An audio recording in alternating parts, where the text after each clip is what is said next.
대한민국이 지금처럼 존재하기까지 수많은 선택과 희생, 그리고 갈등이 있었습니다.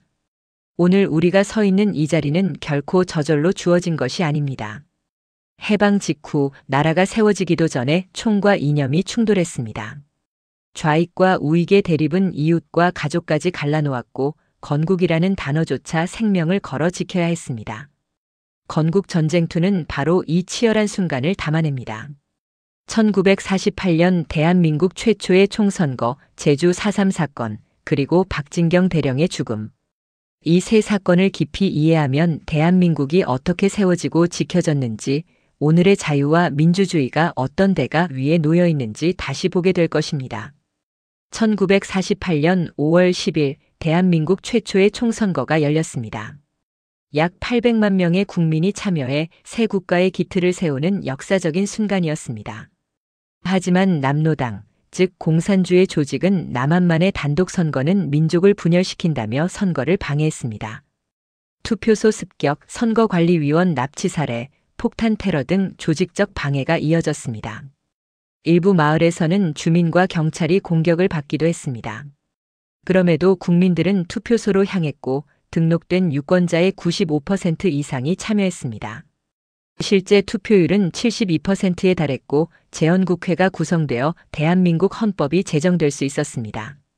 건국 전쟁투는 이 과정에서 위협 속에서도 민주주의의 첫걸음을 지킨 주민들의 모습을 생생하게 보여줍니다. 교과서에서 보지 못한 이야기를 계속 보고 싶다면 구독과 좋아요 눌러주세요. 제주 4.3 사건은 한국 현대사에서 가장 큰 비극 중 하나로 꼽힙니다. 수만 명의 주민이 희생되었고 섬 전체가 깊은 상처를 안게 되었습니다. 하지만 흔히 단순히 정부의 탄압으로만 설명되는 경우가 많습니다.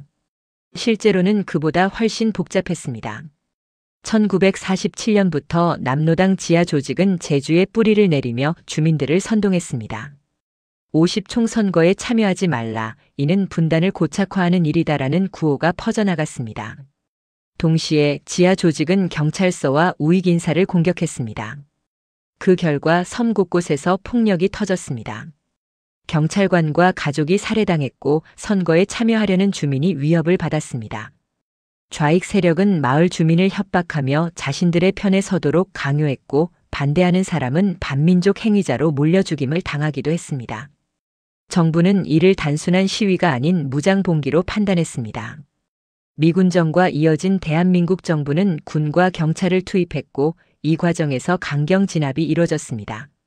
안타깝게도 무고한 주민들도 희생되었습니다.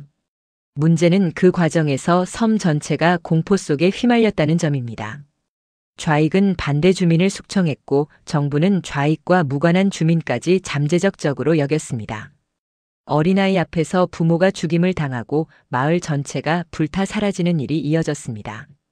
결국 4.3 사건은 단순히 정부 대 민중의 대립이 아니라 좌익 대 반좌익, 주민 대 주민, 정부 대 무장 세력이 얽힌 복잡한 내전이었습니다. 건국 전쟁투는 이 비극을 다른 시각에서 보여줍니다.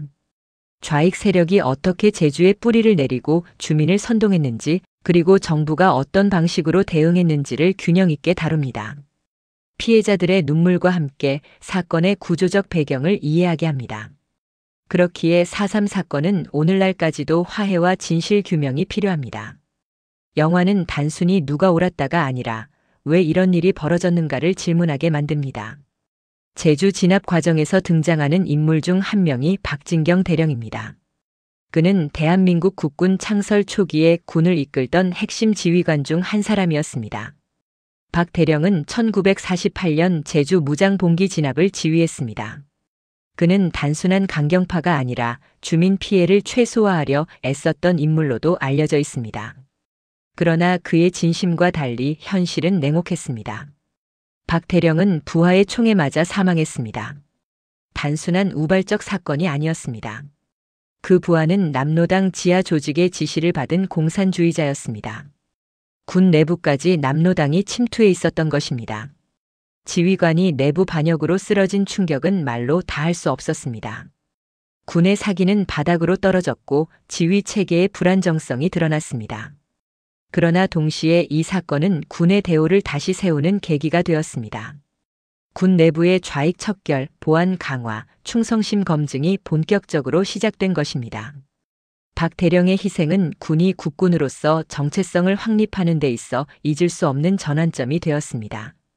건국전쟁2는 이 사건을 단순한 암살극으로 다루지 않습니다. 그 배후에 어떤 세력이 있었는지, 왜 군 내부까지 침투할 수 있었는지, 그리고 그 충격 이후 군이 어떻게 변화했는지를 함께 보여줍니다. 관객은 박진경 대령의 죽음을 통해 1948년 대한민국 군대가 직면했던 혼란과 위협을 보다 입체적으로 이해하게 될 것입니다. 건국전쟁2는 세 가지 질문을 던집니다. 첫째, 대한민국 첫 총선거는 어떻게 지켜졌는가? 둘째, 제주 4.3 사건은 왜 그렇게 비극으로 끝났는가? 셋째, 박진경 대령의 죽음은 우리에게 어떤 의미를 남겼는가? 이 질문을 안고 영화를 본다면 스크린 위의 장면들은 단순한 과거 이야기가 아닙니다. 오늘 우리가 누리는 자유와 민주주의, 그리고 대한민국이라는 국가 자체가 얼마나 치열한 투쟁과 희생 위에 놓여 있는지 다시금 깨닫게 됩니다. 역사를 아는 것은 단순한 과거 공부가 아닙니다.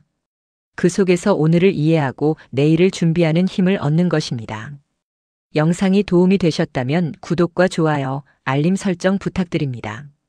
앞으로도 우리가 놓쳤던 역사 속 진실들을 깊이 있게 전해드리겠습니다.